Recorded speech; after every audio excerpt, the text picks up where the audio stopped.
morning, Kapo-Electrician. Ituturo ko sa inyo ngayon kung paano naman ang connection ng dalawang ilaw sa isang switch lang, sa isang lugar ng switch. Bale, yung isang plate ng switch, dinagdagan ko siya ng panibagong switch para dito din siya makontrol. Ganyan.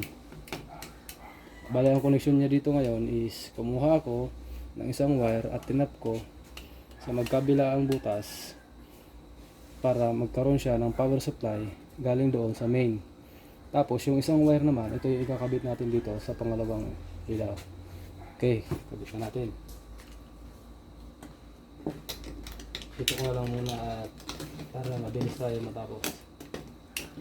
Okay, ang unahin ko is yung main. Ang power supply galing sa may circuit breaker.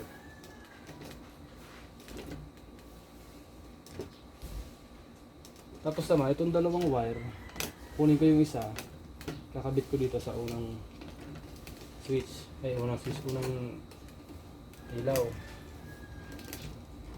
Tapos, yung pangalawang wire na dinagdag ko, dito ko sa ikakabit sa pangalawang ilaw.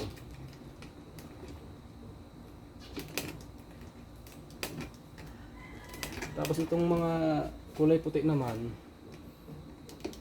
ito naman yung ilalagay natin sa ground ng main supply.